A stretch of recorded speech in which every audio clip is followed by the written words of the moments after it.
asked is I don't.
I'll call this advisory meeting to order. Could I have a motion for the approval of the agenda? So, Wendy, seconded by Jacqueline. Adoption of minutes for Planet Advisory Committee meeting on July 8th, 2021. well, I'll go this time. Okay, moved by Bill, seconded by Wendy. I don't want to get in fights, you see. Any disclosure of monetary interest? Public meeting, none. Priority issues. Report PAC-21-15, application SP 2111 for 45 Elmsley Street South. Carl. Thank you, Mr. Chair. Good evening, everyone. So we have one report on the agenda this evening, and it is a big one for a large project. It's one that you're all quite familiar with through a couple of public meetings, and that relates to the Lapine proposed development at the old South Unit site. So as you know, that's a roughly 3-acre site on the edge of downtown on Elmsley Street, for which the developers are proposing an apartment building with 132 units over 4 levels, and then an underground that is, well, I guess, accessible from Elmsley Street, that contains parking and some amenity areas. So the we held the public meeting we held the public meeting a little earlier this summer, and a report and a recommendation will be on the council agenda on Monday. So that will be coming forward soon on the zoning and the official plan amendment. So the applicants have started the site plan process as well, with the knowledge that the site plan process cannot be completed until the zoning and the OP are done. So if council, you'll recall that there were a handful of site-specific exceptions that were being requested as part of the zoning, including density, including a few other pieces such as height and rear yard setback and all of that. So the site plan submission reflects that. If council gives a partial approval, or if they approve some but not all of the variances, then there will be a need for, then obviously this would have to get tweaked. But at this point, the applicants did want to get started on the site plan process, because it is a detailed process with a substantial multidisciplinary review, and they want to get that conversation going. So what's being presented to you this evening is the second draft of the site plan submission. So I think I'll just quickly highlight some of the key aspects of that, perhaps ones that we dealt with a little bit less in the zoning process. But as you can see, most of the parking is proposed to be underground and below the main building, with a total of 68 surface parking spaces to be accessed off of McGill. There's now a proposal for some vegetative screening along the McGill frontage. So the developers, as much as possible, are trying to work with the natural grade of the property. They have a higher profile along Elmsley Street and a lower profile along McGill. The facade will be primarily covered with red brick and dark gray accents. And then there is, and you've seen the elevation drawings. They have a number of other architectural features in there. What I like the most is the retention of the mature trees along Elmsley. Often for large developments, I like to see them pulled closer to the street, to especially in pedestrian areas, to kind of more fully integrate with the streetscape. But in this case, on an arterial road and with the opportunity to protect these large trees here, I think it makes sense to pull it back. I think the developers want that to be an important part of their overall landscape there. So the landscaping plan is quite extensive, as you can see on your draft. There's a lot of trees proposed, especially on the north side of the property and around the parking area. So most of those are evergreen trees of varying sizes. They're also proposing to include a few deciduous trees as well, and then as well as row the trees along Thurber Street and replace the one street tree they have to cut down on McGill. So another piece that I like about this proposal, and you'll recall from the discussions about community amenities that happened earlier, is that we did ask for a bit of more of a publicly accessible passive space there on the Elmsley Street frontage, and what the developers are proposing are 3 benches with a little asphalt inlet pathway to access them, sort of in a cul-de-sac with perennial landscaping surrounding there. So I think that's a nice little treat there, or a nice little piece there that sort of integrates that with the overall streetscape. There is, in time, and this is outside of the scope of this application, but in time, if the developers and say a municipal committee are interested in looking at a plaque or something like that to recognize the former use, or some other piece of public art, the developers have indicated they're open to having those conversations, and that could be a piece there in the future.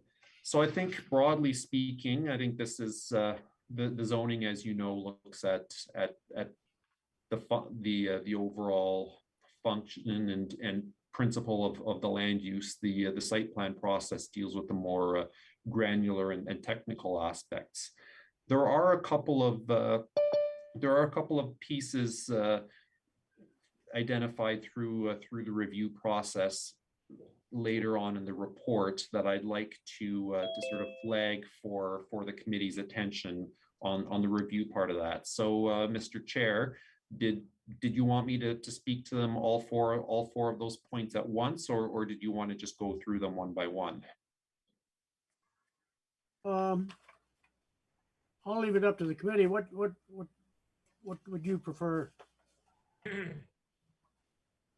I'm fine with commenting after each one, and then nothing is lost in trying to recall what the first one was when you're on the fourth one. That's fine by me. Yeah, that's good. Okay, so we'll go with the first one. As you know, part of the one of the zoning, there was the requirement for a bit of more of a public facing aspect on Elmsley Street, and you see in the landscaping plan and all of the other plans the layout and configuration of the public path, benches, and perennial gardens access from the Elmsley Street sidewalk. So I think in my opinion and in consultation with the Public Works Department, we're supportive of that. We feel that carries forward the intent of the zoning piece that they'd asked for. So I'll certainly look for any feedback the committee might have on that. Wendy? Yeah, no, I really appreciate how much the proponent has included in this landscape plan. I think it's I think it's going to be very attractive, and it softens this 4-story building. So no, I'm like staff, I'm supportive of the landscape plan. I think it is fairly comprehensive, and I do like it. I think that it's interesting that they have gone out to the neighborhood and actually had discussions with those people who live close by or are fairly close by to get their ideas. And so the idea of this, for instance, benches and so forth, it's very sensible.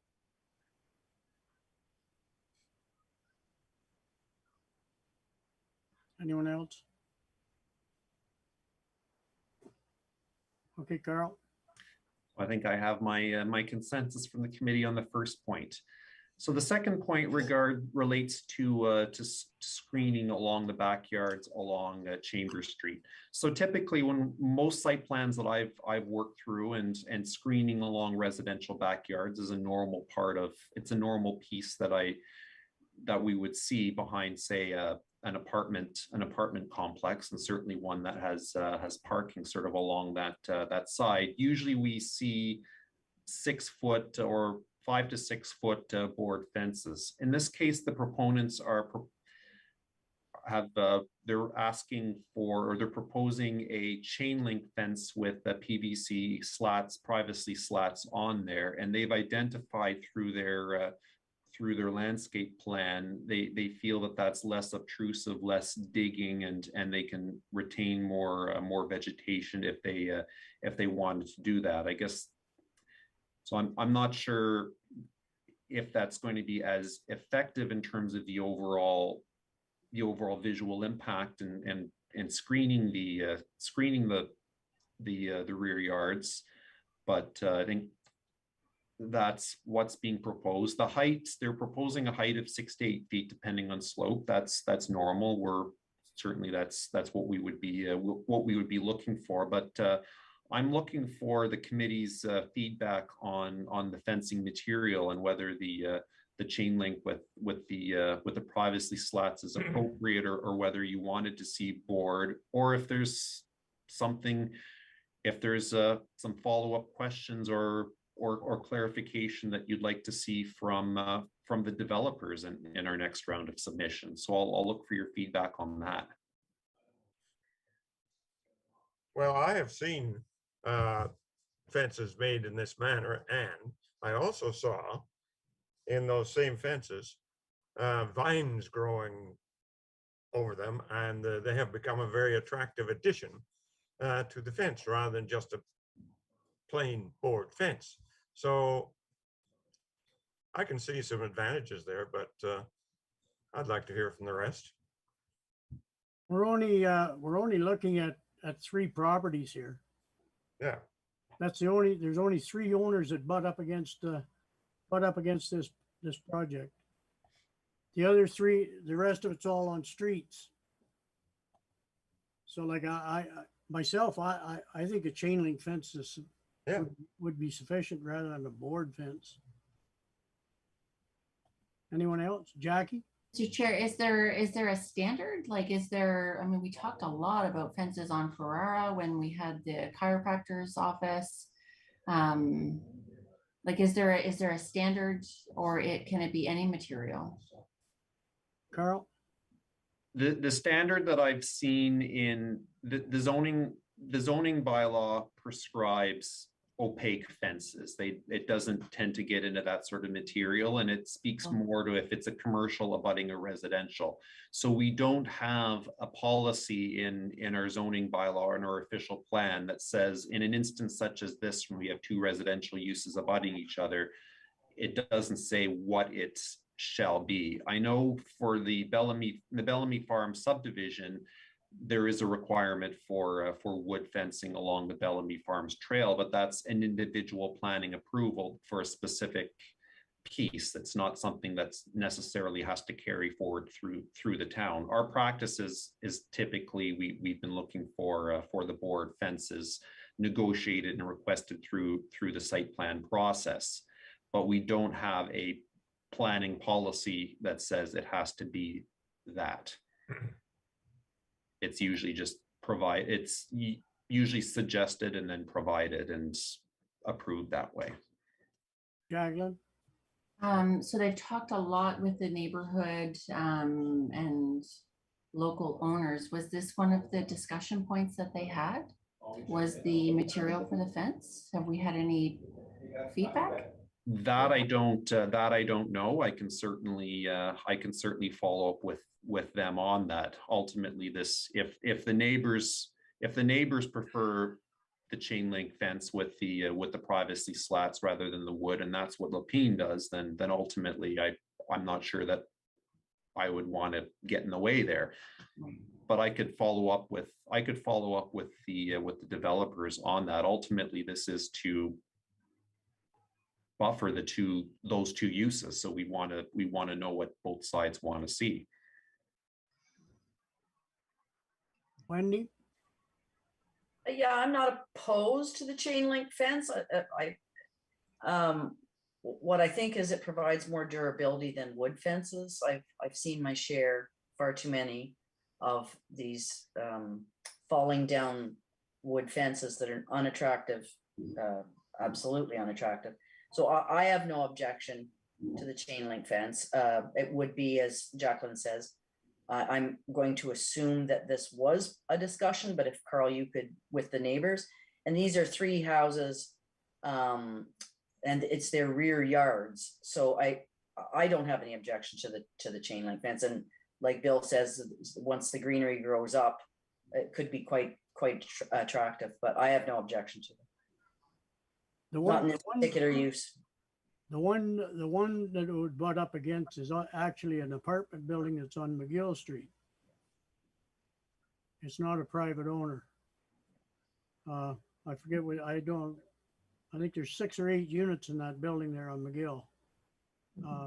But you're only looking at butting up against 1 unit at the end of the building. Jack, you had your hand up?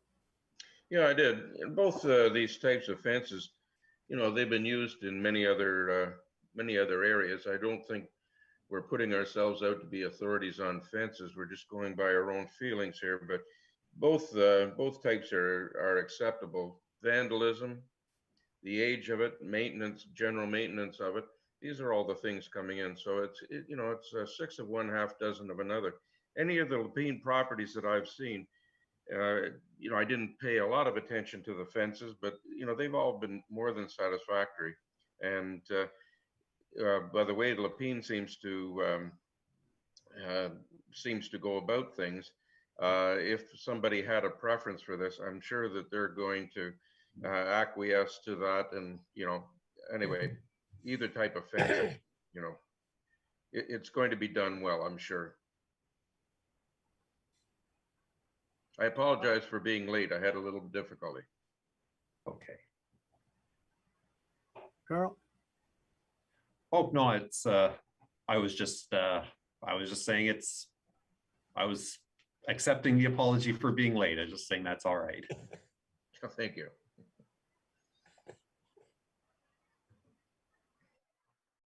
Do you want to carry on, Carl?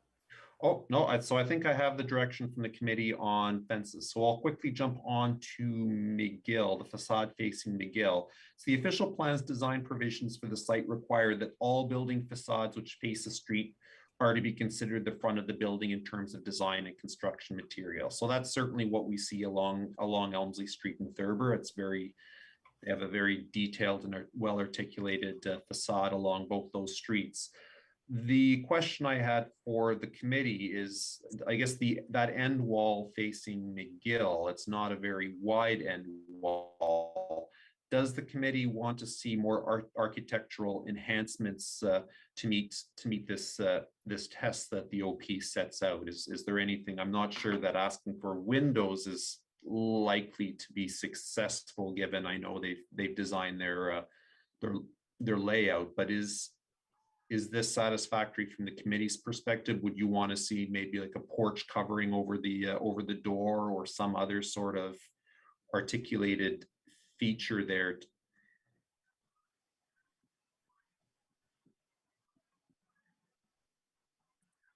Myself, I don't think like it does. It's very small in nature what you've got there butting up against McGill. The rest of it's all landscaped area and parking lot. Mhm. It's very open. Wendy? I think actually Jacqueline had her hand up first, John. Yeah, I'm just looking for clarification then. So really that side is just going to be the red brick then? That's the whole thing? Give me a moment. I'm opening up the drawing here.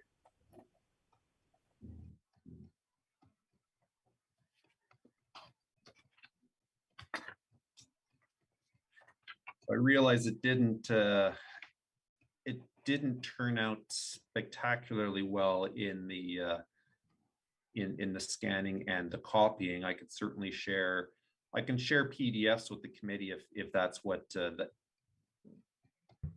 you want to see. But yes, it would be predominantly red brick with windows on two sides and just a single door on the bottom there.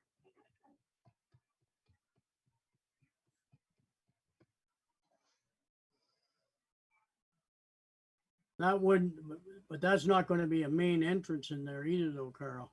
It won't be a main entrance, but I'm flagging it since the official plans design provisions for that site look for the building facades to be for all the building frontages facing the public street to look like a main entrance in terms of design features. Wendy? Yeah, I've no real objection to the red brick wall, but it made me think of the Otis property and what we required them to do with lighting at the end that faced the street, so that there was not just this solid boring wall. That might be one suggestion that I could make. Other than that, it is fairly small, so I don't see the necessity for it, but that's my thoughts on it. I'm sure they'll have security and lighting on that property, so Security lighting more, I was thinking more in terms of architectural or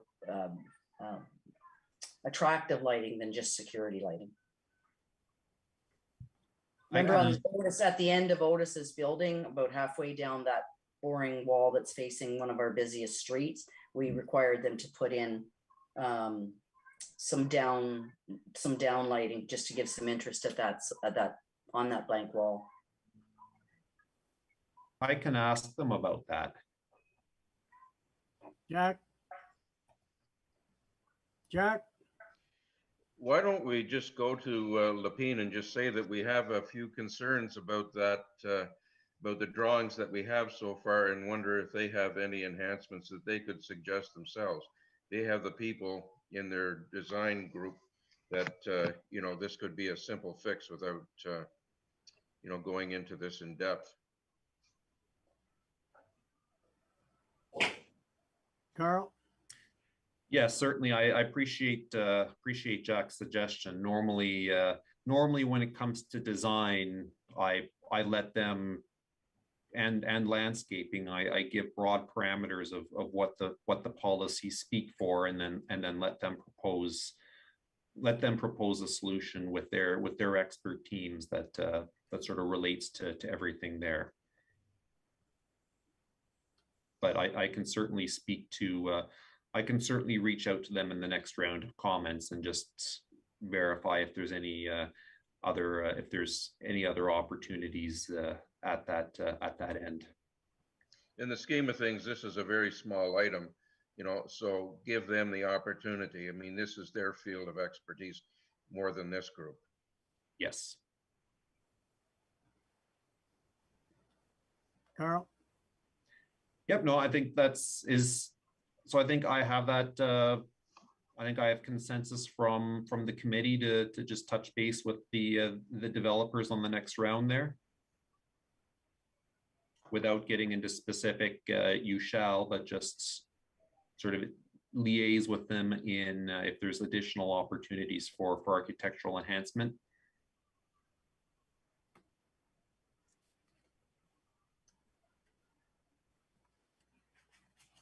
Mr. Okay. Chair, well, sorry, I think that's the broad direction.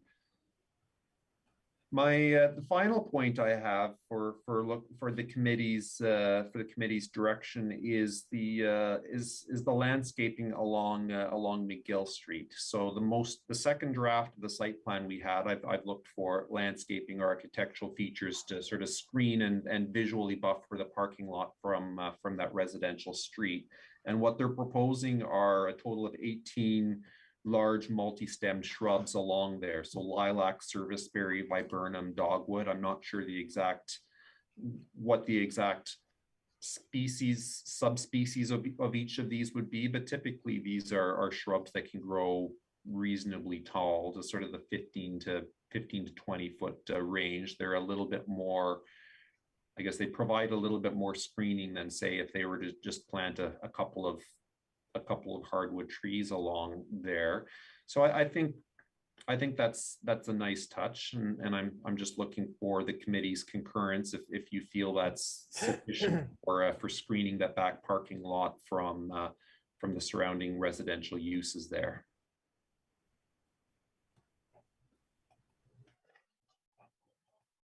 I do.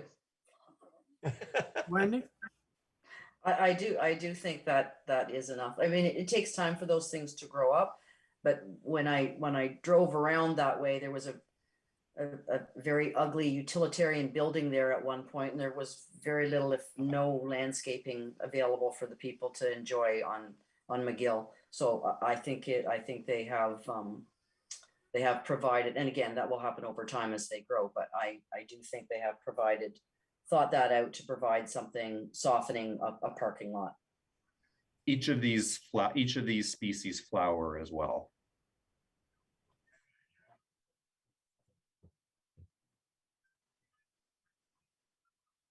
Is there there's a couple of trees there now, but are they coming down? They are having to remove one tree, which will be replaced elsewhere, I believe at the corner of the site. But Okay. they do have to remove, I believe those are Norway maples along the side, so they won't be replacing it with the Norway maple, they'll be replacing it with something else. Yeah.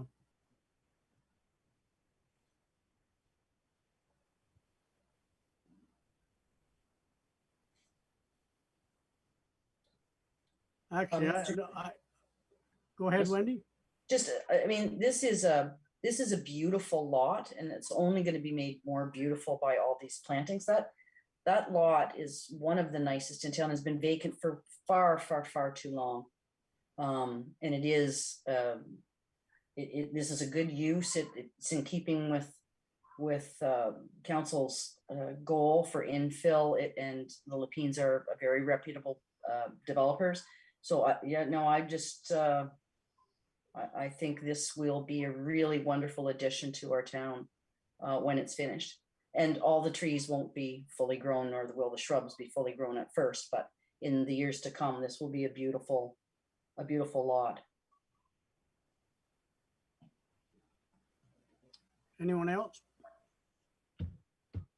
I can say that this was not a project where I had to be asking for a lot of trees, because they were providing them on their first draft. I think that's very important to them. This isn't their first rodeo, so. No, it isn't. But still, the town has to give direction. Yep. It does. Yeah, and these Because were, developers will run over top of you. If you give them a free will, they'll just trample you. and I think these are perhaps minor points, but they are points that I've identified for the committee's discussion and your direction on a couple of them. And I appreciate the feedback that you're providing. Is there any, obviously this is a large project with lots of different pieces and things to consider. Is there any other feedback on anything else that the committee would like to provide based on what you have? Mr. Chair? Sorry, go ahead, Bill. Is there anything happening to the little parking lot that's across the street? Across Thurber Street? Not part of it. Carl, It's owned by the same entity. We do Yes. not have an application on the table at the moment. It's not part of this development, but there may be. It currently has residential type 4 zoning. It's covered by the same special policy area. So there may So be nothing so far. nothing at present. Okay, that's all. there's six natural lots there. Yeah. But there's no services. No, but That's the tickler right there. Mr. Chair, Carl, I very much appreciate your thoroughness, particularly in yours and Mary's, particularly in a big project like this. So I appreciate that you are asking for feedback from this committee, as that's what we're tasked to do, to make sure that the best product comes forward. So I applaud you and Mary both on some of these big projects. It's a lot of work, I know. Thank you, Councillor. You have anything else on this, Carl, or is that it? No, if the committee doesn't have any additional feedback, then I'll thank you all for the conversation, and that will form part of our subsequent comments, and certainly I'd like to acknowledge the work of the developers as well. This project has advanced significantly since even since the first site plan draft, and I think they're quite eager to provide a substantial and a good quality product. But as John stated, I think part of our job is to work with them, work with the public, and advance something that the community is proud of. And this is coming, the zoning is coming, you said, to council Monday? That's correct, yes. So if council does not approve the zoning or some certain aspects, then obviously there will need to be changes to the site plan or something else. But what's presented to us is reflective of the zoning relief that is of what's being provided, and the owners accept the risk that there may be changes through the process. But I think for larger projects, it's not unusual that the developers at least get started on the technical site plan process, so that can at least the site plan usually take, so that they can work in tandem a little bit.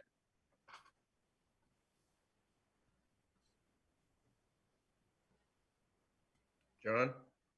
Yes, Jack. Yeah, just one of the things that I think is most important, if they get the go ahead and they're talking about startup in November. I think that's quite important. That's I think would be very important to tradespeople, laborers around this area. Anyway, I give them full marks for that. If indeed they can get going by November. We'll find out Monday. We'll find out more Monday.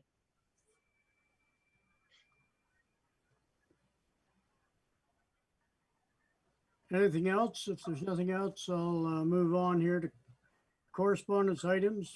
We have nothing. Project updates, there's none identified. I was wondering if I can mention something here. It's on that Abbott Street intersection.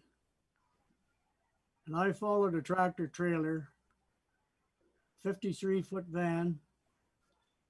And I thought when the town purchased that lot that they would have flattened that curve out turning onto Abbott Street. But it's the same existing curb. It's roughly 90 degrees off of Lombard Street, and that truck couldn't turn. He had to wait till there was absolutely no traffic at all. And all it needed was to have the curve flattened out so it could actually get around going up Abbott Street towards Cornelia Street. You put the turning lane in on the far side, and if the turning lane, if the light is green going through on Lombard, the turning lane was full, the straight on lane going down Abbott was full, and the truck had nowhere to go. Yeah, The traffic is jammed up there until that truck can turn. Behind it. I wish you had heard the explanation from Troy Dunlop then. Probably doesn't belong at this committee, but there are answers for that, John. There are The only thing it would be was answers to your questions about it. relocate the stoplights and one hydro pole. That's what you'd had to relocate, but you had you bought the lot, you had the room to do it. And like it's the old type, like the old part of town has those right angle turns. And anywhere where there's been construction done, they have flattened those turns out. That makes it easier to turn, where you don't have to go up and around with the truck. Well, I suggest you direct those questions to, not now that Troy's not here, to Malcolm Morris, because we did get an explanation. I just don't remember all the technical details. Jack? That's not on our agenda, is it? No, I'm going to move on here. Jack? No, what you're speaking of specifically, John, was dealt with by the Traffic Advisory Board. Recommendations were made and it still went ahead the same. And, you know, that's in the south end of town, and perhaps in the north end of town, we're going to have the same reflection. So, but the Traffic Advisory Board, there was a token amount of concern given. But anyway, that was dealt with through the Traffic Advisory Board. This isn't for the Planning Advisory Board, but as So, being we a were member of asking council about- and having been as a member of council and having been informed by the engineers for that, not just Beckwith Street, but for Abbott Street, I'm saying I don't remember all the technical details, but we were given those at the time. So I can't give you specific answers as to why the Traffic Advisory Board recommendations, it may have seemed somewhat simplistic at that level. It was not once the engineers got a hold of it. But again, I can't answer your specific questions. I say that you should direct that to Malcolm Morris, the CAO, who can get in touch with and you can get the same answers rather than just saying that it sounds like very easy, as you've both said. I don't think it was as easy as you think. Then maybe the engineers can inform you. I'm sure the Ministry of Transport were asked to provide input there, and I'm not sure what that was, but it's unfortunate that this amount of money has been spent, and as John mentions, that perhaps there is going to be a difficulty there. But again, that you know, there were some recommendations made by the Traffic Advisory Board. It is what it is right now. Anyways, I'll move on to item number 9. The next meeting, Planning Advisory Committee meeting, September 9th, 2021. Carl, Yes, actually, I wanted to take a step a couple points earlier back into the agenda, as Mary helpfully reminded me that if the committee often passes a motion in with respect to site plan applications and directions. So if the committee wishes to do so, we'd be happy to document a motion on that site plan application, and also as part of that, I just ask if this feedback, if the committee would like this reported, would like this application or perhaps a subsequent draft of this application to land back on your desk, or are you just comfortable with proceeding through the normal process until it goes to council? what's the committee's? Wendy? I don't mind making a motion that would say that after the report given by Mr. Cranky, direction was given by this committee to return to the developer on some cases and green lighted others. I'm not sure how you're going to write that up, Mary, but the direction was given to staff. Bill? I don't see any need for a motion at all. The staff is quite aware of the particulars that we wish to have attended to, and they will do it. We don't need a motion of going to council. No, I think Carl is asking for the support from this committee in the form of a motion. That's what is Carl. Did I read that wrong? No, that's right, Wendy. So normally with most site plan applications, we get generally a motion of support from the committee that you broadly support the application subject to finalizing final details. And then that when it's ready to go to council, that forms part of the council report. If that's all you need, then so be it. We'll move it, but it means nothing. But there, I shall so move. Looking for a seconder. Do I have a seconder? Wendy? All in favor? Carried. Okay, our next meeting, advisory committee meeting, September 9th, 2021. So we did have a minor variance application coming in yesterday. We're going to review it for completeness, but if it's complete or almost or complete within the next week or so, then it'll be a 5 o'clock meeting. Otherwise, it'll be a 4 o'clock meeting, since we do have site plans that'll be on your desk in September. But either way, we'll have a September meeting. Thanks, We Carl. will be advised. Do I have a motion for adjournment? Jacqueline? Thank you.